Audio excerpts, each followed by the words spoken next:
Hey guys, how's it going? Episode 22 of the I Want Practice podcast. My name is Donovan and I am here with Joe. Joe, how's it going? What's up, guys? Good.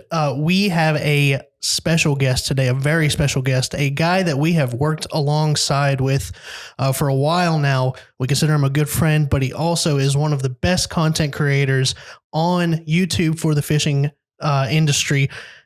Even more so, he's actually been regarded as the GOAT of fishing content with over 175,000 subscribers across all platforms. Ladies and gentlemen, Mikeybalzz. Donovan, you really hyped the hell out of me, bro. I don't know if I'm going to fit all that hype, dude.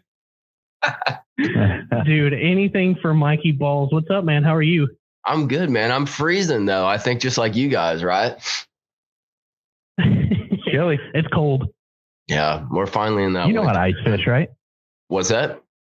You know how to ice fish, right? Yeah, well, that's what we're going to be doing. Dipping the guides in the water to keep them freezing, dude.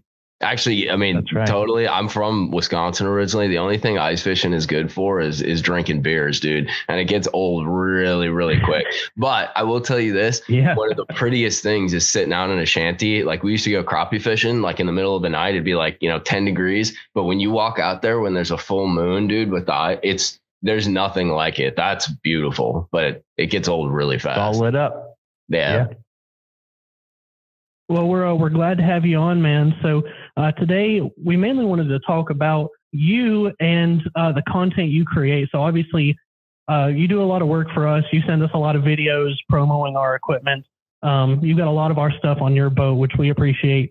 Can you tell us what it's like to be mainly focused on YouTube and content in the fishing industry right now?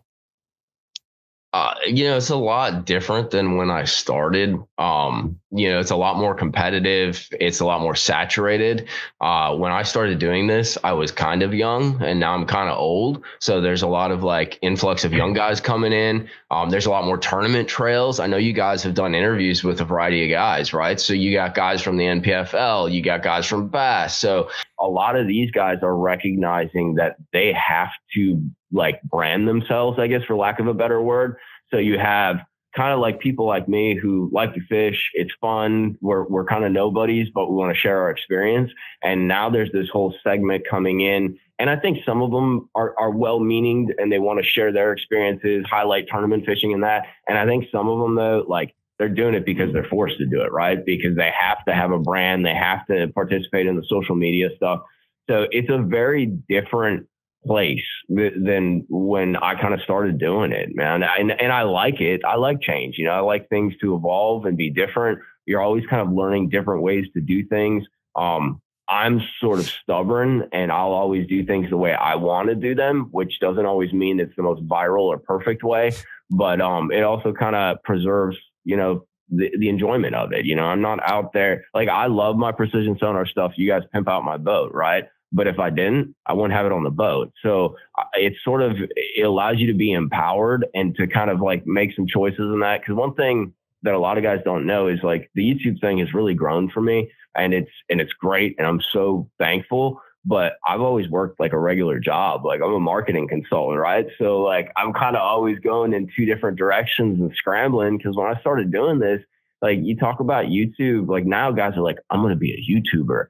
Back in 2010, 2011, one, that phrase didn't exist. And two, if you took enough time to explain it to somebody, they would laugh you out of their face, dude. They'd be like, oh, this is a joke. That's not a job, Yeah. So it's really changed a lot. So you brought up a good point. Just speaking on when you started, I think a lot of people out there, I've probably been a Mikeybalzz subscriber since 2010. So I remember the aluminum boat, the West Wall, when you could flip it, when those. So I really watched you well before I knew you. Just tell us a little bit about that, because I think there's a lot of mystery with Mikeybalzz. Just when you were younger, how did you get into it? I remembered back in the day, YouTube was just, it was there, but it was, you were basically, You had a GoPro camera. Nobody was wearing chesties. That wasn't even a thing. I had a Sony mini cam. Like I had an old school like cassette camera at one point. Dude. Correct. It was like super old. And it seemed like in the beginning, guys were videoing themselves just to go back and kind of watch some footage of catching fish or just trying to put something together. And then it completely evolved. I don't know if that's how it worked out with you, but just give us a little bit in the beginning. Well, I mean, Joe, that's like a great point, because right now, like you look at a video. So yesterday I put up a video, right? I kind of ran through my boat and did some like storage tips, right? Like breaking down various ways to kind of be more efficient and maximize not only your space, but like all this gear that's really expensive. Well, 10 years ago, actually, God, it's more than that. It's like 15 years ago in 2010, I'd catch a 6-pounder and put up like a 1.5-minute video of catching a 6-pounder on some big jig on Okeechobee. So the content, the fishing content isn't king as much as it was. Now it's evolved into, everything. You guys work in a business, right? Like everything is sort of a transaction, right? And YouTube's become the same thing. Now it gets super transactional in kind of a bad way in some means, but guys come to YouTube and they want to take something away from it, right? Something of value, whether that's a fun experience that you share with someone, whether that's a tip, whether that's the process of, setting up a boat. Like we did the install of that live well function, that squirts all the juice in there. Guys wanted to know how to do that, right? So it's a fishing video, but it's not a fishing video, right? So there's been a big change in that direction. It was kind of the Wild West back in 2010. And what's kind of cool for me, I don't get out much. I'm pretty boring, dude. I work, I sleep, and then when I can, I go fishing. So what I find though, with a lot of the guys who watch my channel, at least the ones that have tolerated me over the years, is there are a lot of guys like you, Joe, where it's kind of, these old school 25 to 45-year-old dudes who kind of like grew up with this. They've seen YouTube change, but they're hardcore guys.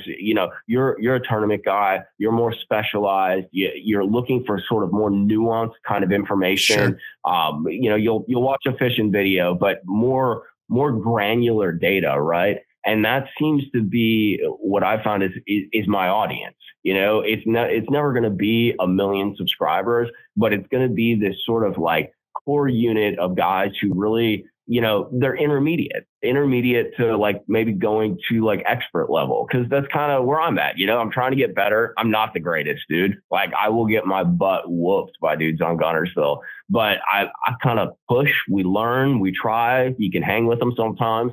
And that's kind of the core audience for the channel. And then that kind of speaks to the content that I'll create, right? Because sure. I'm making stuff that I think is relevant. Sure. Well said.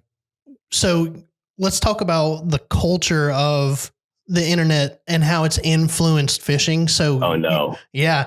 Your first video was published in September of 2009 on YouTube versus. Yeah. So then versus now, how much of that culture influences what goes into your decision-making for posting? Oh, it's a two-way street, 100%. And Donovan, how old are you, Donovan? 27. Okay, so check this out. I'll throw a kind of a cool thing to you.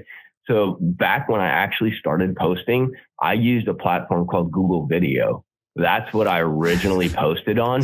Yeah. And then Google bought YouTube and everything transitioned, dude. So I have videos from I think it's 2009, 2008 that were on Google Video. And then they basically bumped them from the server and put them on YouTube. Right. But yeah, so it's like we kind of talked about it, transactions, right? And people kind of think of that word in a negative connotation, but I think it's great, right? Trust but verify. Like what am I getting out of this? What value is there for me to engage with something, right? And so that's a two-way street when it comes to the videos. Like I want something that engages me when it comes to a topic. Like we did that storage video, right? They're kind of cool little hacks that I've figured out because I have no good way to store chatterbait. And I found these bags that store chatterbaits really well. So it engages me. And then I like to think, it doesn't always happen, but I like to think that some of these things that I figure out, There's another guy. There's Joe. There's Donovan in Kentucky. There's Fred up in New Hampshire. There's Jim over in Tennessee who run into the same problem or the same dilemma, right? So your goal is to kind of assess problems or assess things and try to create solutions and maybe do it in an entertaining manner, right? But you're trying, at least for me, I'm trying to show solutions that I've found that have caught me more fish, that have made my time on the water more enjoyable, made me more efficient. And that value that I assess is something that I'm hoping the viewer engages in. So I'm trying to provide some kind of value in that regard. So it's a two-way street, right? Like if they get value out of it, they're going to engage with the video. They're going to watch the video, right? So that's always kind of the game that we're playing. You do like internet SEO, like you guys know about this because you're working in a business. There's angles like that enhance how you present your content, thumbnails, clickbait, right? Like I always get shanked because like I do clickbait some stuff. It's fun and it's the game you got to play, right? Yep. But that's kind of the premise of it. There's little sort of tertiary aspects, you know, like we said, like the SEO, things along those lines. AI is actually playing a really big role now, which is 1,000 times different than what we were doing in like 2011, 2012. But for me, it's as simple as what solution or what value can I provide for someone who wants to watch the content that I also think is kind of cool and engaging, or I'm excited about because I learned it. So it makes me excited to share that because it's a solution for me, if that makes sense. Yeah. And I mean, like think of how many guys out there. There's probably more Nitro Z20 and Nitro Z21s in the country than any other boat, right? So you got a guy who just got his boat, his Z20, and he says, man, I don't really know how to load this thing. I've had a 16-foot aluminum my whole life, and now I got this big boat and don't know how to do this or that. And you come along with a platform that on YouTube, somebody searches Nitro Z20. They don't even know you exist, but now here's Mikeybalzz going through his boat. So, finding a new avenue. So yeah, cool. Well, and you know what, you make a good point too, Joe, because then there's also kind of two different relationships, right? Like I was on a podcast like a week ago or something, and my buddy was saying like my videos are rated M for Mikeybalzz, and I'm like, well, I'd rather be rated M for mature, right? So what you do find too, I'm kind of a douche tool. Like I'll be the first to admit it, but I've gotten older. I am what I am. That's what I'm going to be, right? I'm comfortable with who I am, and if you don't like me, you don't like me. But there's sort of a viewer pool that, you know, maybe they like me. You know, maybe I've met them at the ramp. Like me and you are kind of buddies, Joe, sure. right? Like so you watch and whatever. Like so there's a part of the audience that comes because they actually, I don't know why, but they do like me and they enjoy like some of the things I have to say. But then there's also an audience that is like specifically searching for like what we talked about, those solutions, those values, like what can they draw away from it that makes their life better, their fishing experience better, their sure. time on the water better. And the goal, I guess, really is to kind of unite that, right? You want them to come because they think you're a good dude and you're a nice dude and you're easy to kind of communicate with. And you also want them to come because they're drawing some kind of value away that improves the thing that we all take joy in, fishing, being out on the water, right? I mean, I'm not going to lie, Mikey. The only reason I watch is just to see Bog laying on the deck of the boat. You're not the only one, dude. Dude, that dog is so chill. Like shout out, Bog. Bog is just, he's a little tank. Hey, you want to come here and make an appearance? Oh, guest appearance. Guest appearance. Yes. Oh, for sure. You know, come on, Bog. Yeah, there he is. There we go. Yeah, dude, and it's funny because so he's come along with me, and I've always been a dog guy. And when I first got him, he's from like Fort Myers down there, South Florida. Mm-hmm. He's from the dog pound, right? And I had a red-nosed pit before him, and he was getting old, and I'm a baby, dude. Like I didn't take it too well when my other dog passed away, sure. so I'd gotten him right beforehand. And he was just this big meatball. I've always liked pits and that, but he's sitting in the cage just staring at us like, oh, hello, how are you doing? You know, and that's how I think he talks, right? Like, like a big dope, like, oh, I would like to go fishing with you. That'd be nice. But we bring him home, right? And the very first day, you know, obviously I want to take the dog fishing. I took my red nose fishing. If you go way back in the videos, you can see that. Sure. Well, I try to get him in the truck, dude. He's just shaking. Like he did not like the truck. So I finally get him in the truck. He lays down. We drive an hour and 20 minutes to a lake in Central Florida. He's shaking in the seat. I'm like, dude, maybe I chose the wrong dog. This isn't so good. I get him to the boat. He does not want to get in the boat. Does not like the water. So he gets in the boat. He hides under the console. This is back when I think I had that old Triton, that 06 Triton or 03 Triton. So he hides under the console. Well, dude, after about a month, like there was this gradual transition where he'd start coming on the deck a little bit. And I don't know what clicked one day, if it's him, you know, respecting me as kind of the alpha and being excited about the things that I'm excited about. But one day, dude, I go and hook a fish and he just goes ape shit, dude. Like loses it, right? Like he's bouncing around the deck and I'm like, who is this dog? And dude, from then on, it took about, I'd say 30 to 45 days. From then on, if I start my truck and this dog isn't out there ready to jump in the thing, he's sitting and whining at the door because he knows he's not going. So he's become a component, whether I like it or not, of the videos and just enjoying the water, because I don't know if he likes it because I like it or if he actually likes being out there watching the birds and stuff, but he loves it just about as much as I do. He came out of his cage. That's awesome. Yeah. Have you ever thought about incorporating that voice, how you think he sounds, into the content? I actually should. I think I do say stupid stuff like that sometimes. Yeah. Like, oh, Bog was, because me and the girl always. So check this out. His name when we got him, we named him Goose, and that's like his official go to the vet name. But I don't know about you guys with dogs, like they sort of evolve into the name that they're supposed to have, right? So over like a couple years, I think it took, we would just kind of call him all kinds of stupid names. And then one day the girl called him Bog. And I'm like, that's him. Like, that's who he is. That's He's Bog. just Bog. He's a dopey, marshy, like just Bog, you know? So I don't know. It's funny. It'll be, you know, he's getting a little older and I kind of try not to think about it, but it is going to be a different feeling being out on the water when he kind of, you know, moves on. Hopefully I'm going to get another dog in that, but you never have a clone. I mean, I guess some of the Hollywood people have clones of their old dogs, but you know, you never have that same dog. They all provide different sort of challenges and, I don't know, joys and all that, but he definitely is a fishing dog, dude. A fishing pit bull of all things too. It's kind of Bog funky. is a star of the show. Absolutely. He is. Yeah, he's definitely got me some views, dude, which I'm thankful 100%. for. Yeah.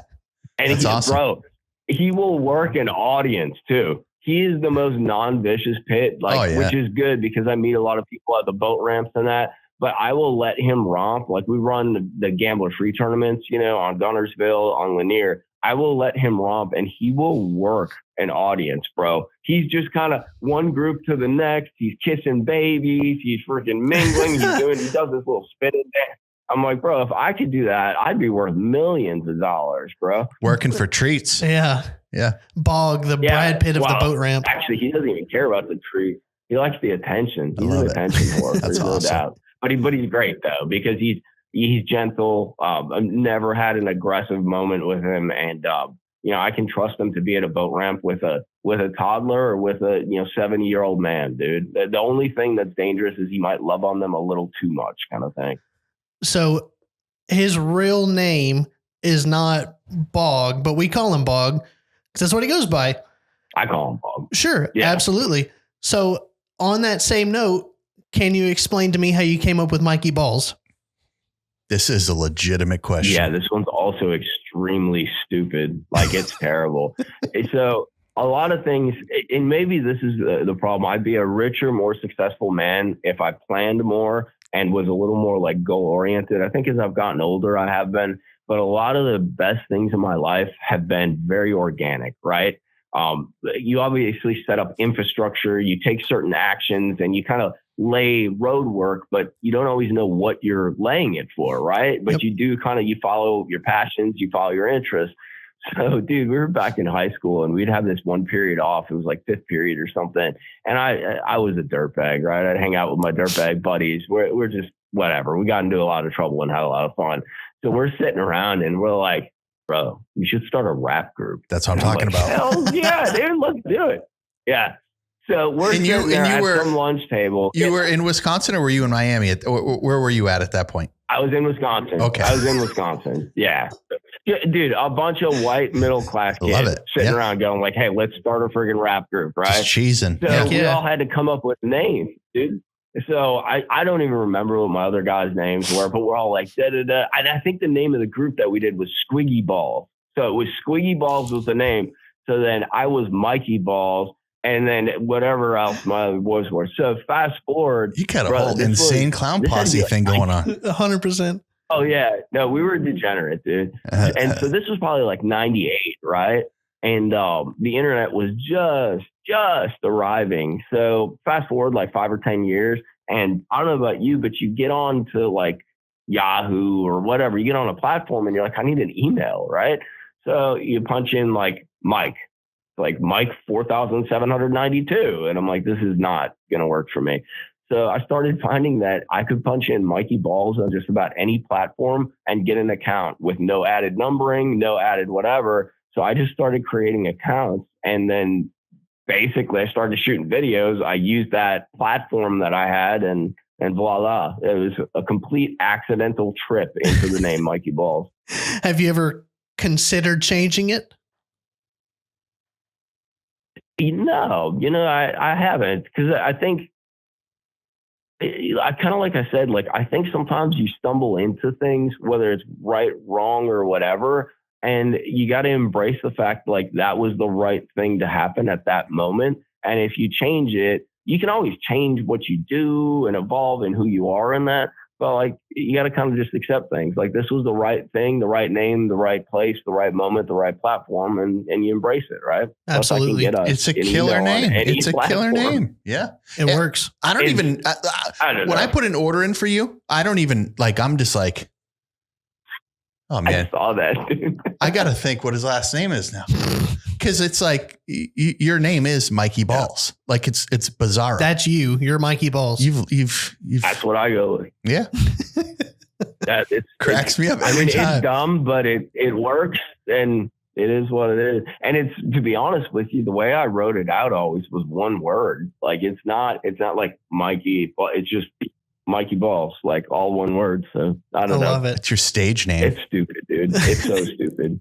Yeah, it is like, you know what? It is. I could do some stuff with that, bro. Let me tell you. Mm-hmm. So that's where the real money's at, boys. Golly, another social channel coming in soon, maybe. Who knows? Yeah. Let me ask you. So I want to ask you another question about your content that you make.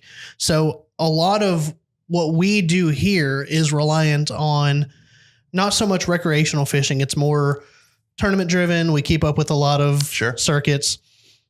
A lot of your content is not necessarily circuit driven or tournament driven. It's more, let's review the boat. Let's look at some baits. Let's see what this product can do. How do you find that line of what you want to talk about? Because I'm sure there's a lot of things in tournament fishing that you want to talk about and can, but you may choose not to.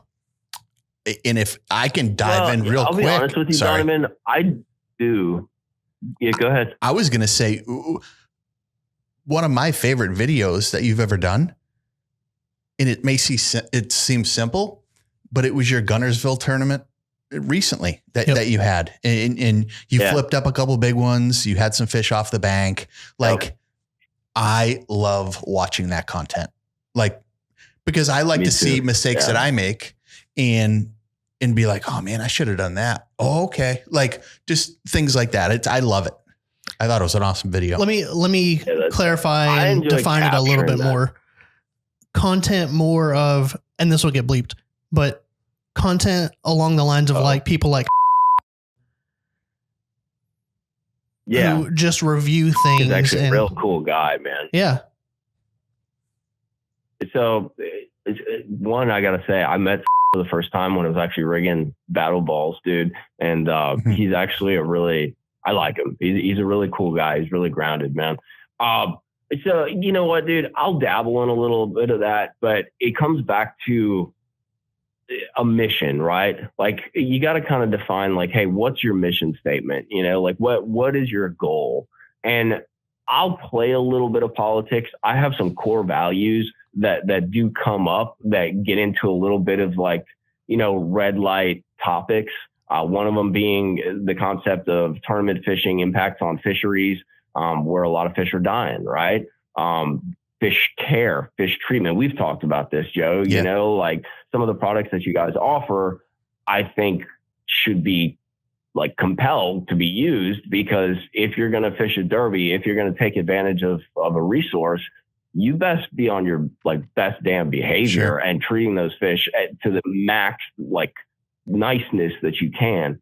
But like, I'll dabble in some of that. I don't want to go 1,000% into it because, like I said, I work for myself, right? Like I work as a marketing consultant. Like that's my real job. The YouTube stuff has always been something that I do kind of secondary, but basically since COVID, it's really grown, and I've been forced to kind of look at it as this is a real, like a real gig, right? Like you can make some money. It's very passionate. Like it's a passion project for me. I enjoy it. And that's kind of the key. I'm not like one of these like, oh, don't be negative, wah things. Like I don't roll like that. I'm a realist, right?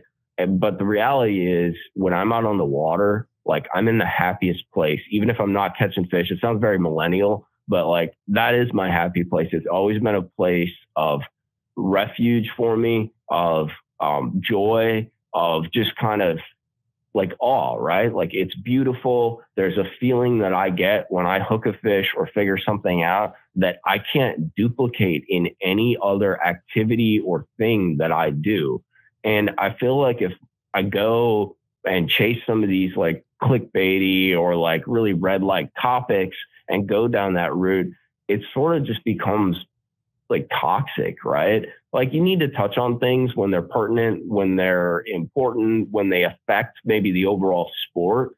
But going like 1,000% into the basin of toxicity and garbage, not that all of that stuff is, but that's not my style, dude. And I wouldn't feel good about doing it. And really, like, once again, a millennial thing, what I do on YouTube makes me feel good. Like the people I work with are my buddies. Like I consider you, Joe, Donovan, like you guys are my friends. Like I'll come up there and hang out. We'll shoot the shit and whatever. But you know what I mean? Like a lot of the dimensions of the way I try to do things, it's probably not the best way to make money or get views, but it's about like doing the right thing and feeling good about it. And I want to preserve that, because I think if you lose that, I would at least be losing the biggest component that has meaning to me when it comes to creating content. And that's like the passion and the joy that I draw from it.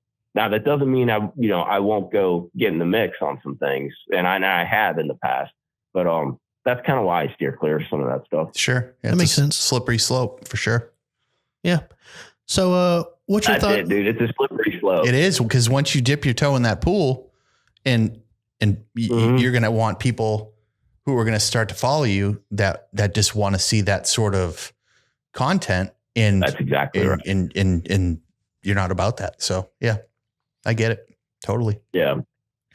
But that doesn't mean, I think there are some things like I said, like the fish care is a really big thing for me. I think this evolution of, we're seeing it with like MLF and bass, like there's a lot of back and forth, but this tournament format, like things are changing, right? Like those are things that I'll dip my toe in, because it drives the way we as individuals approach the sport too, right? It's a trickle down. A lot of the stuff that we do trickles down from the tournaments, because that's the accepted format, right? But that also is another issue. There's so much divergence in tournament fishing or competitive fishing that's happening right now. We're losing sort of that mainstream. What is mainstream? What is the accepted version of a tournament? What is the accepted version of competition? It's not nearly as centralized as it used to be. So that does affect even what you do on an individual level, if you're just trying to create like informative content and stuff, because decision making at tournament level drives how you fish individually, right? So I'll play around with some of that, but yeah, I'm not going to go and chase the rabbit all the time, dude, because it's just It's toxic, dude. Fish care, that's fighting the good fight, in my opinion. I mean, I can remember years ago, 20 years ago, guys would just throw them in a live well, barely even turn recirc on. God, now it's guys are so much more educated. It's like these fish are getting a spa day now when they go in the live well. They're getting the most case ice. They got pool noodles in there they can lean on. It's constant. It's chemicals. It's spa day for sure. So, well, and that's what's kind of cool too, because I think so. I got a comment on my YouTube channel the other day, and I try to steer clear. If somebody wants to say some naughty stuff, I don't censor anybody. I will not delete a comment. I will not ban anyone. Dude, they can say whatever they want. I literally don't care. Like I am all about old school internet. It's an open forum. And before everything became like you could just say anything, right? I'm all about that, dude. Yeah. So if somebody posted something about like consume, buy, consume. And like, it was very negative. You can pick up on the connotations. But I kind of thought about the comment. I didn't respond to it or anything. But one of the cool things is, we are consuming, right? We're buying more stuff for the boats and all that. But a lot of it has to do with creative solutions, right? And creative innovations, because we're doing more with the boat. We're learning more. We're doing different stuff. Like me and you, Joe, we had a conversation about that power pole vision, right? Like, how do we integrate this into our graph setup? Because it's not a graph. It provides a lot of value. It's expensive, no doubt about it. But like, how do you do that? And I like these kinds of games with innovation, creativity, and sort of improving things. They do get expensive, and it is market driven in a great way. But for me, that's the fun stuff. Like, I love catching fish. I like playing with my toys. We're a bunch of like middle-aged freaking Toys R Us kids, right? Like, these are our toys. They bring us joy. You can go overboard in some ways, but that aspect, a lot of people get so negative about, boat prices, product accessory prices, and things like that. And you don't need all these things on your boat. But I think one of the things that they forget is all the creativity and innovation that has enabled us to, hey, maybe I do need this one accessory and it's the perfect fit. And it's because somebody thought about it and like created it. They solved a problem. And like, that's the cool part that I think some of the negative conversations that we were just talking about sort of leave out. It's not a full and honest picture of what's going on in fishing. Gotcha. So let's circle back a little bit to your content. I like to focus on your content a lot. This year alone, you've grown your channel, just YouTube, by over 11,000 subscribers. I'm sure you've got more insight to that. Wow. Actually, I didn't know. That's awesome. I have rough numbers. This year, at the beginning of the year, you started at 98,000. And right now you're at 110. Yeah, I think I broke 100K this year. Yeah. I'll tell you what, the YouTube algorithm, when you break 100K, like, I'm not crushing it, but like, things have changed a lot. And the moment I broke 100K, it's amazing how you get through the siphon a lot more, which I'm thankful for, because I think there's some value in the stuff that I'm doing, right? And it's made it, obviously there's always going to be videos that kind of crap the bed. That's just the way the game works. Sure. But YouTube has gotten very weird about sending people your way. So I'm kind of thankful that happened in the past year, because it's definitely a much harder nut to crack out there when it comes to YouTube. And I don't maybe not feel bad, but I sort of empathize, and sympathize with a lot of these young guys who are trying to get into YouTube, and they're making cool ass shit, dude. They're making like very cool videos, very insightful, but they can't get through that siphon. And I don't know if AI is going to help with that. There's consequences and there's positives, right? Whenever you have like a disruptor technology that kind of comes into play, just like forward facing, the graph, side scan, all that stuff. It's all the same general like model of disruption.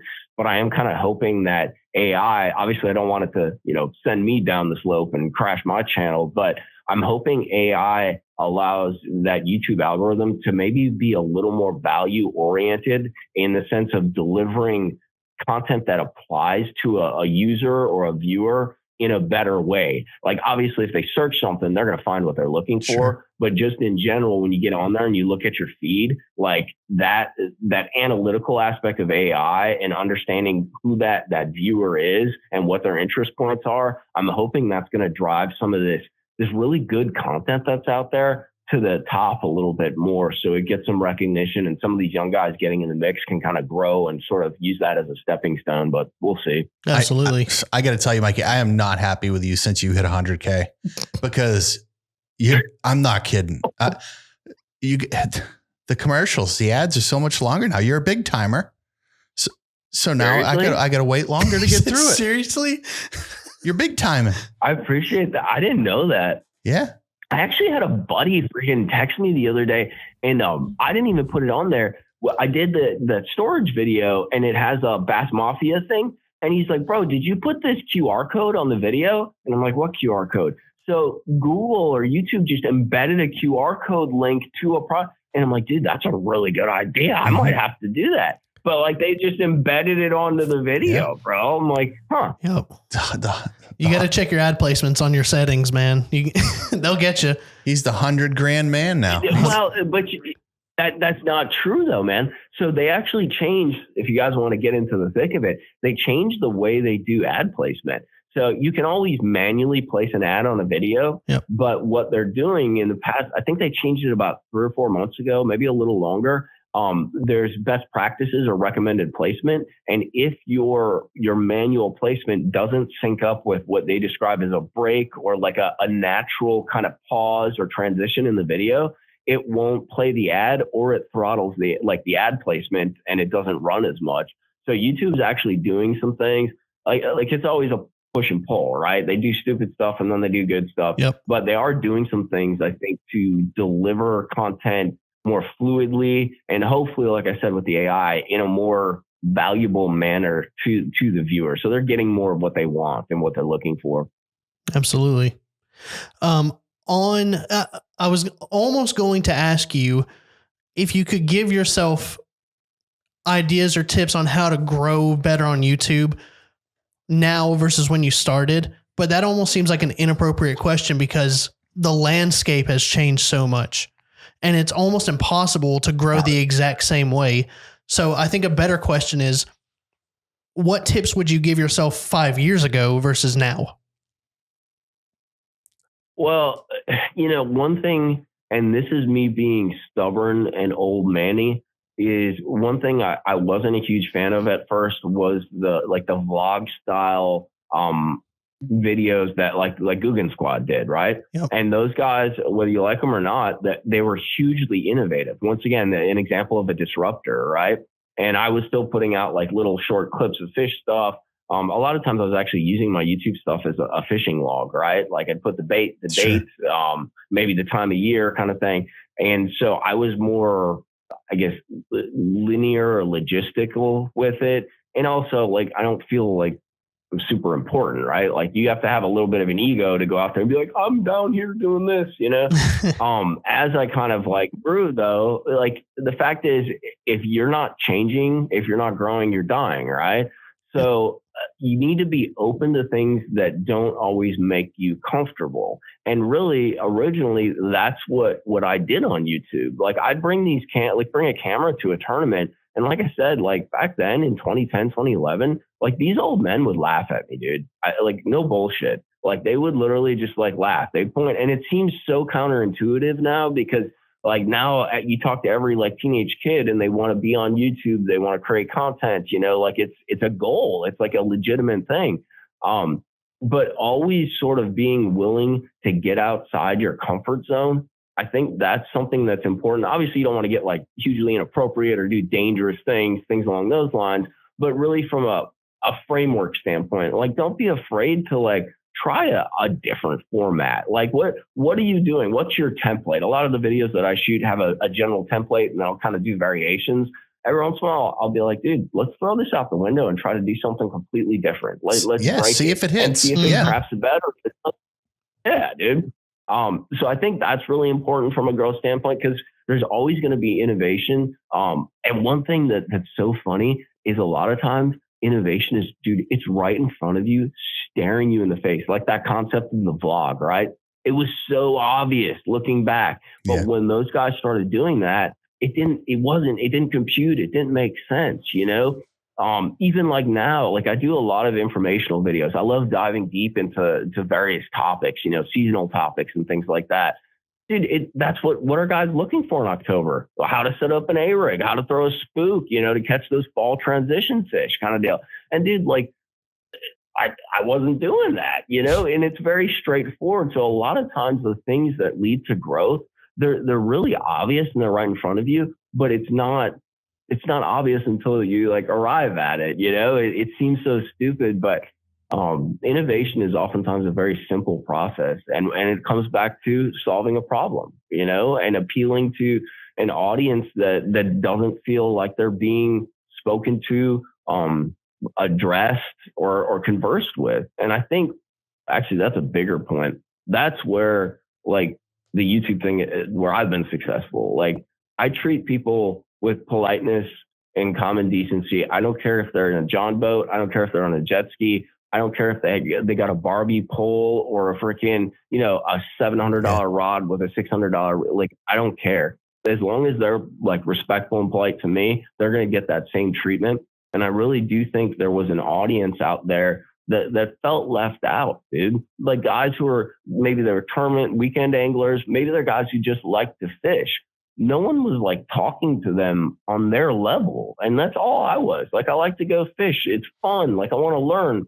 And there really was a gap when it came to content that I sort of slipped into. I didn't even know I was doing it. But like these grassroots blue collar guys, dude, you have all these elite tournament, blah, blah, blah, and all this. Like they were getting left behind, man. And that's, you know, like that's the other thing. Recognizing an unfulfilled demand, right? Just like in a business, you know, sure. The audiences are like that too. Who's not getting talked to? Who's not getting communicated with? What interests are getting kind of brushed aside or brushed over because they're not, you know, keyed as important in the mainstream? And that's kind of something that I always try to do as well, because I am the outcast guy. Like I've always been kind of like the dirtbag, like chip on your shoulder kind of thing. And I continue to be like that. So that leads me to this question. What is your most viewed video? And do you know the number? I actually don't know. I can probably pull it up. I think it's like, is it the cheating one? It is the cheating one. I found a It is the cheating one. Yep. Yeah, I found that cage out on Okeechobee on the north end, dude. And I put it up. I'm like, oh, this is not good. That was before the cheating stuff got all cool, too. I had no idea what a gold mine that would be, dude. Thank God I didn't freaking chase that stuff down. I just found this cage, though. On Okeechobee, we were practicing there's the Roland Martin Marine Series down there. And I was the fill-in for my buddy's team. And his friend couldn't fish with him. So I was a fill-in. So we went to boat practice or whatever. And I'm tooling around up there. There were some great mats and there was a killer popping frog bite. And I'm like, what the hell is that over there? And I troll on in, dude. And it's like a freaking PVC net cage. And I'm like, this is not good. I've never seen the video. I'm going to have to watch the video. Were they fishing it? Yeah, it's old, dude. No, we're not fishing it. No. And you know what? I'll be totally frank. Like maybe it was like a bait cage or something like that. But like, I'll be telling you, I've never seen anything like that out there ever. Like, you know, it was weird. And it was in a place that like was really easy to access, but it was like off the way. It had a lot of red flags and it wasn't good. So that video, I don't know if he's pulled it up yet or not, but I'll go ahead and tell you it's, I think 2,000 or 3,000 views short of breaking 500,000 views. Wow. Just on YouTube. Really? Which is insane. Like that's crazy. Big number. I just wish it was about a more positive topic. That's the thing though, I find with my content though too. Some of these guys, like, you know, they get like hundreds and hundreds of thousands of views. And I don't think I'll ever kind of like access that broad of an audience. Cause I think some of the stuff I do is we get a little specialized on things, not super, but you know, those broader audience you're going to access are more general kind of entry level kind of topics, you know, Texas rigging a worm, things like that. And I do some of that stuff, but for me, that's sort of that niche is sort of the in-between angler, right? The intermediate, maybe beginner to intermediate or intermediate going to advanced, and, you know, figuring out like little tweaks and stuff. And that isn't like a multi-million viewer, crazy viral kind of, I guess, pathway, but it's what suits me, right? Sure. So it's funny to see I guess dichotomy isn't the right word, but the range of videos that can break popularity. So your number one is that cheating one on Okeechobee. Mm-hmm.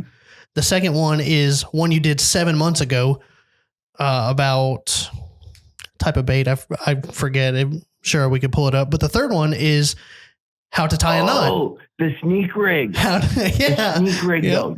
Bro, Joe, you got to try that, dude. Do you guys have a slackwater area up by the dam on Kentucky, like the upper dam? Yeah, we're not going to talk about the sneak rig. We can't. No? It's all. It's a secret. Oh yeah. Okay. Cool. Watch the video. 2 million people on this podcast. What are you talking about? That video has like hundreds of thousands of views, and you're talking about a secret. What are you talking about? I'm just kidding. I'm joking. I've never used it before. You scared me there. I thought you were like off limits for some derby or something, dude. Like you can't talk about. No, I'm just joking. Yeah, just cut it off. Okay. Go check out the video. Mikeybalzz fishing. That's right. See what I did there for you? See what I did? Yeah. Funnel them right in. Redirecting traffic. I love it. There you go. I almost thought about it the other way. Yeah, Joe's got a derby's running on Saturday. He's going to be up. That's what I was thinking. I thought he was off limits.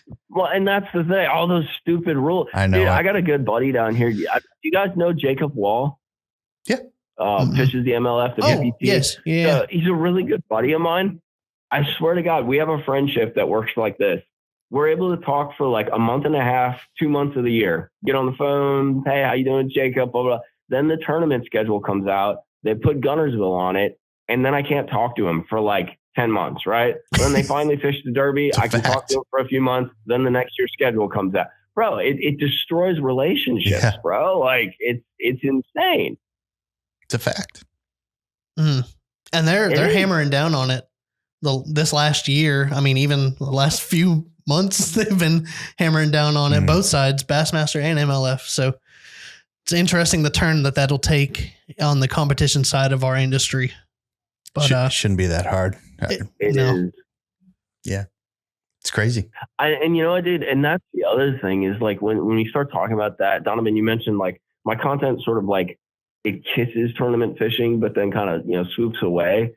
You know, if I was fishing Derby, one, I wouldn't be successful. I'm not good under pressure, like competitive wise. I can fish a few weekend derbies and do okay and stuff, but like I crack, bro. I'm just not. I've never had that personality. And those guys, what they do and how clutch they are, like that's a different level of functioning that I'm not good at, right? But like I don't know how they manage all the rules and like the time, right? Like the time it takes to invest. Well, and Joe, you're kind of doing, are you fishing the Opens or the Toyotas? I'm just going to fish one Open, one Toyota this year. Just fish ABT 100 too, but that's it. Joe's in the pro circuit. No, I am not. No, I am not. Did you make it though? Did you get an invitation to the pro circuit? I think half of America got an invite to the pro circuit. I don't even fish, and I think I qualified. Joke, dude. Yeah. Did you, Donovan? Nice job. Buddy. Yeah, thanks, man. I've never fished an MLF event in my life. He got fished a Tuesday nighter he got 2 years ago, and he got a letter. Yeah. No, but I don't know how like they manage all that. Like it's just so much stress, and like I don't know. I don't know how those guys do it. Like I do talk some smack about the tournament fishing aspect a little bit, but I'll be the first to say the level of respect that I have for like you, Joe, or friggin' any guy who's willing to fish, especially on that AM pro level. And I'm not talking BFLs. I'm talking like Opens, Yodas, things like that. Like, dude, that's some work, bro. Like it's a lot, especially if your goal is to actually qualify for some of those higher things. Like the level of commitment is nuts, and the level of monetary commitment, it's just a lot. It's crazy. We've talked about it on the show, and it's just to different guys, and you just mentioned the opens, fishing all the opens. That's you're getting into the EQ at that. So you're 4 and then your EQ, and a lot of guys are doing 4 and 4 and then the EQ. Nope. You're fishing an Elite Series schedule plus if you did 8 and then the 3. Even if you talk about just the Toyota Series, where how many does LBL have, or Kentucky Lake? Was it 4 or 5 tournaments? Yeah, for the Toyota Series. Well, it would just be 1 here, but in our division, there's 3 tournaments. Right. So even if you fish just one, what's the buy-in? Is it $1,800? Yeah, $1,600 or $1,800. Yeah, that's $1,700, $1,800. That's not something you can just take lightly. No. There's no way. You just can't make any mistakes, and that takes the fun out of it. You can't even have 3 hours of a mistake in a tournament. Nope, because you're toast. But though, that's a good point though, and that's where I think there's different people, right? Yeah. I'm fishing. Everybody's fishing for fun. Don't get me wrong. I'm not saying tournament guys aren't like having fun and stuff. Sure. But there's definitely, everybody draws something different out of it, right? And I know guys that are they're fueled by the competition, right? But like some guys, that's what they feed off of. Sure. If it ain't a derby, it ain't a thing, dude. No. Yeah. Yeah. I'm over that. I don't know how much relevancy this is, but I'll throw it out there. What Brian Scalabrine, the old NBA pro, used to say. Oh, Scal? Yeah. Scal. He used to say, I'm closer to LeBron than you are to me. And I feel like a lot of pros in fishing are like that too. Cause it's like, it doesn't really matter who they are. They will qualify every single time. So, competition's tight. Well, and fishing's weird too, because it's the one pro sport, if you will, where you can buy your way in, right? Like that was always kind of the weird thing. Like if you have dollars, maybe you can't fish like the BBT or the Elite Series and that, but like all like what I consider like high AM level pro, Yodas, Opens and all that, like you buy your way in, That's why like I've done pretty good for myself in the past like 5-6 years, and I'm very thankful for that. Like I'm not rich or anything by any means, but if down the road, like I'm able to like maybe fish a thing, if I got 10 grand that literally I could just light it on fire, I'll go do it, because there's some value from a content standpoint. Like it'd be like my path to failure in the Yoda series, it creates some cool narratives. I'd watch it. But that's the only way. Yeah. Well, and dude, it'd be fun to make too, because like, I'm not going to dick around. Like I'll probably get kicked out for some of the stuff that I say, but like, I think it'd be fun. But the general concept though is I'm not even playing with it unless I literally have 10 grand that I could just burn. Yep. And what's funny too, for me, I'm still going to get some value from a video content standpoint. There's a lot of guys who are just burning that cash away, and they're not, other than the experience of that, they're not taking anything away from it, man. And I can't even imagine that. And like, the hardest thing for me to conceptualize is they'll do that. And then next year they'll go, well, I'll get them next year. And then it may not happen next year. And then the next year they go, well, I'll get them next year. That's why I always say, what's the definition of insanity? Yeah, doing the same thing over and over again and expecting a different result. Yeah, yep. It's just But hey, like you said, some guys just like tournament fish, and that's their jam. Yeah, that's what drives them. The funny part though about it too is you see guys like we talk about like luck and buying in, and there's always somewhat of that component, but there's definitely people that like are literally like good at that. Like, I don't mean they're good at fishing. Like there's a lot of guys who are like great. I got a buddy over on Chickamauga. He's a fish whisperer. The dude just like, he's one of those guys, and I hate him for it, right? I work really hard because I'm not good. So I need to work harder than my skill level because my skill level is not there. He's one of those dudes that just get out to the lake and he reads it, dude. And he's just like, click, click. Doesn't fish derbies or nothing like that. But you look at guys that are like consistently successful, and like Wheeler's an obvious one. My buddy Jacob Wall is another good example where they fit into these formats, and they're good at that. Like if they're not just playing like ball, they're not just getting lucky. Like it's undeniable that they have a greater understanding of how to execute, when to change. Like there's something in their head that computes and works with those formats and systems. Sure. And I don't have it, but it's interesting because there is consistency on the guys who perform, you know? I totally agree. Yeah. We're kind of winding down here a little bit. I guess one of my final questions is, what are your goals with YouTube? Like, do you have goals, or are you happy, or are you looking to break into something crazy, or just kind of keep it on the slow up? Just keep trending up. The slow up is a good way to describe it. You know, I really like doing this. And I think when I came up to Precision Sonar and hung out with you guys, I think you recognized, like, I have a business end of me, but like in the end, like I really do enjoy this, dude. Like it makes me happy. It gets me off. It's a passion project. I'd probably be doing it if I was getting like 3 views. I mean, maybe not. I don't know. Hopefully I'm never in that position, but I would really like to grow it, but grow it kind of like we talked about in the way that I like, right? Going down paths, exploring concepts, exploring solutions, innovations, catching fish in the ways that interest me and get me excited and bring me joy. And hopefully that translates into bringing some kind of value to the people watching. So my goal is to kind of continue down that pathway and maybe dimensionalize a little bit. The one thing that I've noticed in the past few years is the YouTube thing has become, like I said, at first it was like a side gig, a passion thing. It's really become more of like a second job. Like there's value in it from a monetary standpoint. I'm investing more time in it, and I actually get more out of it personally from a satisfaction standpoint because I'm making more elaborate videos. I'm doing more camera work, which I kind of enjoy the cinematography and like trying to capture that experience on the water and put it in a freaking video on YouTube. So I want to play around with more stuff like that and try to be slightly innovative and maybe also be someone who is a bridge between a lot of these younger guys and kind of the older guys.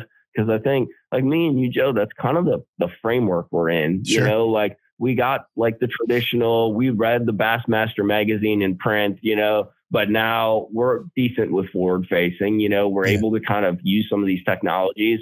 So I think the role that we play is sort of a transitionary role to kind of remember the old, but also bring in the new with memories of the old. So I think like in a very large philosophical way, that's kind of how I look at growth. I want to keep doing what I'm doing. I want to mix in some different kinds of content. I'd like to work with a few different people, maybe bring a few other people into the videos.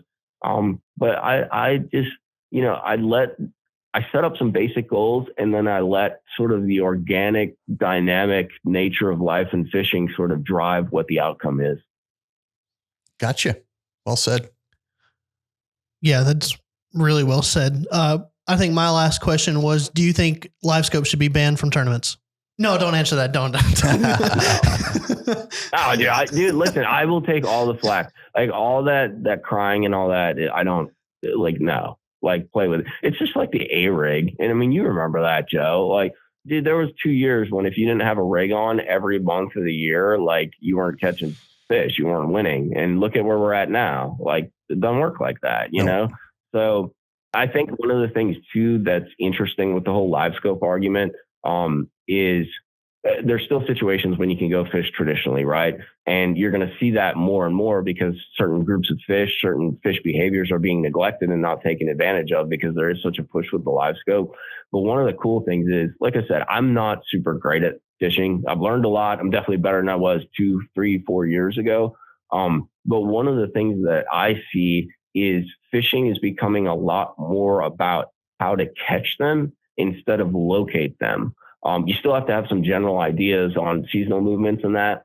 So I think what you're going to see with LiveScope and that is this push for a more granular approach for catching them. We see all these JDM baits and things. It's not going to be having a secret spot anymore. You know, it's not going to be figuring out some funky thing that they do, even though there's still be things like that that are going to come up. But a lot more of it, and I think you're going to see that. You see it now in the YouTube content with the focus on baits, techniques, rigs, right? It's a lot more about how to catch them instead of where and like when, seasonal stuff. because the fact is we're only going to get a clearer and more concise image of exactly what they're doing underwater as this technology improves. Agreed. Well, that's a good answer. Yeah, it's great. You nailed it. I mean, yeah. you're trying to figure out how to catch them because you can see them. Yeah. And you can see a bunch of them. And it's like, okay, cool. You got to run through 4 different retrieves or cadences, shake in a minnow, or they want it 6 inches off the bottom, or they want it 6 inches under the surface. It's like they're all different. I'm a firsthand case study of you can put me in front of live scope, you can put me in front of fish, and I still will not catch them. It doesn't matter. I can't catch fish. I don't like the attitude. I'm glad it is what it is, right? I can't catch fish. Well, and that's the thing too. Like I don't fish with a lot of guys because it gets a little weird with the YouTube stuff, right? Like I know some really good guys down here on Gunnersville and that.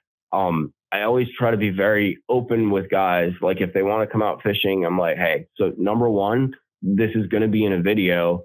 Don't show me anything you don't want me to talk about. You don't want me to it's kind of like what do you call that? A liability sign off. Mm-hmm. Like, DNA. Like here's what it is, dude. So if you turn around a month from now and you're like, NDA. I was like, what's a DNA? I told you, dude. Yeah.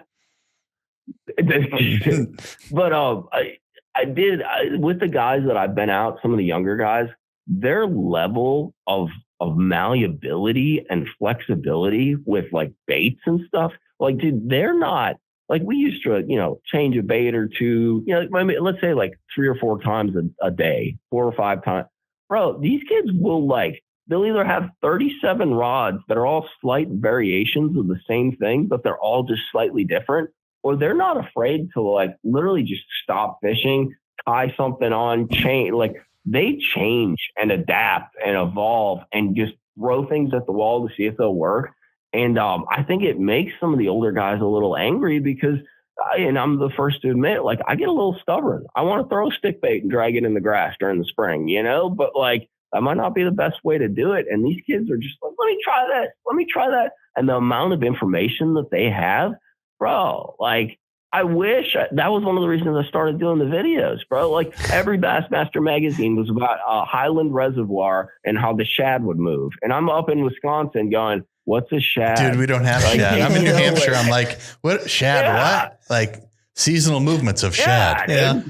On Table Rock. And then it'd be like lie. I mean, they weren't like trying to lie, but they were doing broad generalization, painting with a very broad brush. I'll give them the benefit of the doubt on that. But like I started putting stuff up because I'm like, I'm not important. I don't know a lot, but maybe if I put up some videos showing what my experience was, how I caught them, then maybe somebody else is going to do that. And then they're going to draw something from me and I'm going to watch Joe Bass Fisherman over there and he's doing that. And then I can integrate that with what I'm doing and catch some more. And it's very grassroots stuff, right? It's that local tournament, local regional knowledge stuff that really is the juice, man. And that's always been kind of my philosophy with the videos. And it kind of goes back to the whole, this unspoken audience, right? These guys who are never being talked to in an honest and direct way. They were never acknowledged. And that's kind of why I started doing the videos originally, is because we didn't have info that either applied or was honest. And now we almost have more info, but the level of graphics, some of it's junk, you have to be able to sift through, but the amount of information that these kids have is ridiculous, dude. Like an 18-year-old kid right now knows what I know now, dude. And I think I've seen a lot of stuff, but he comes to the table ready to go and ready to try more new things. Yep. So kind of crazy. Well, and it seems like there's new baits introduced every day, man. So, but, well, in the bait cycle, yeah.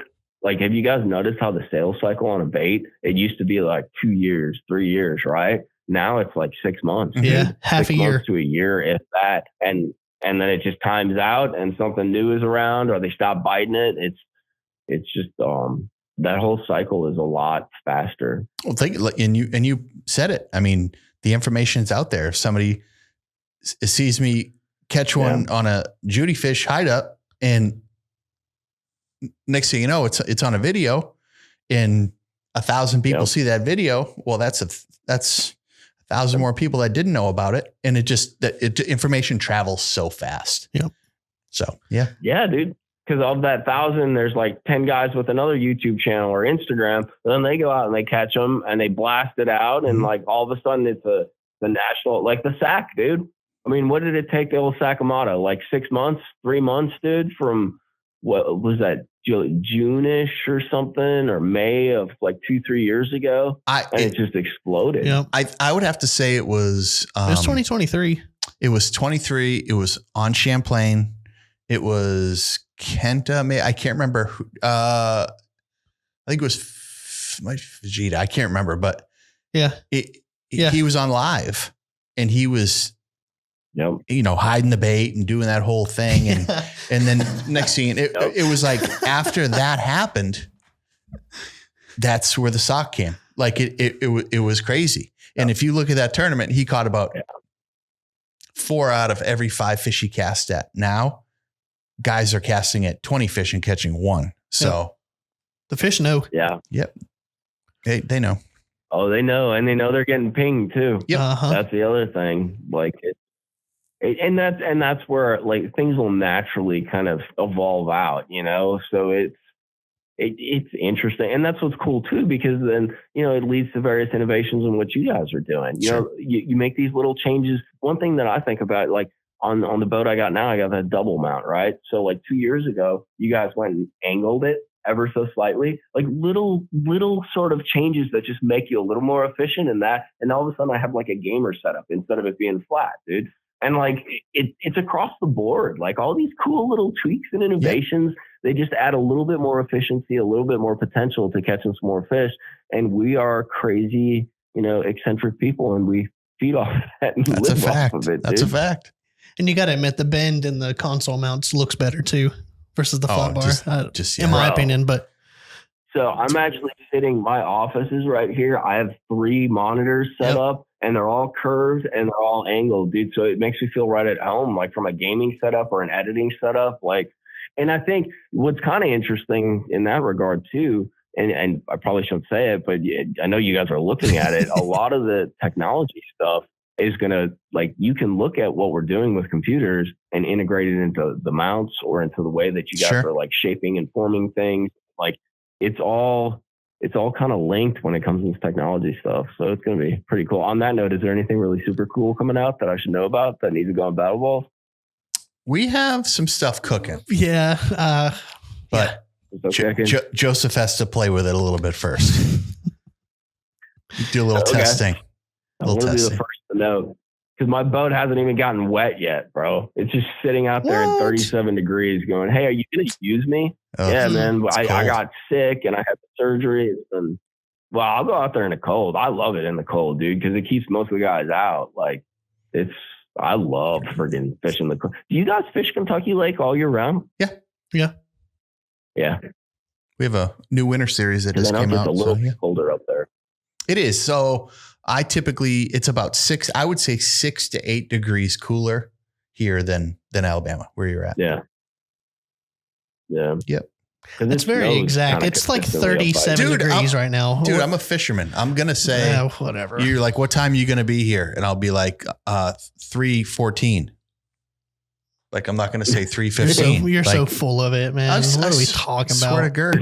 Swear to God. All right. Well, Mikey, we're going to go ahead and wrap it up here, man. We appreciate you coming on. If you will, let everyone know where they can find you on your socials. So just type in that funky name, dude. Go to Google and type in Mikeybalzz, Mikeybalzz, and everything will pop up because my name is funky. So Instagram, Facebook, YouTube, all that stuff. It's all on there, dude. So if you're feeling nice, go ahead and throw me a follow or a sub. There you go. Give him a sub. Now, just to make sure, you're not on TikTok, right? I actually am on TikTok, but I suck on TikTok. TikTok doesn't like me. So, but I throw a bunch of stuff up there too. A lot of these formats, YouTube Shorts, Reels, TikTok, they're all integrated format. It's more a question of where the viewer or the user wants to access the content. Yep. Yeah, but in the end, it's pretty much the same stuff, right? Absolutely. Well, Mikey, thank you for coming on here. Thank you for letting us ask you some pretty dumb questions. Hopefully we'll have you in the office soon, man. Yeah, I need to get up there and come visit you guys and go fish Lake X and have a good old time, dude, and see all the new things you got cooking, man. I appreciate you guys. Thanks for having me on. Can't wait. Thank you. All right. See you, Mikey. Later, boys. See ya. See ya.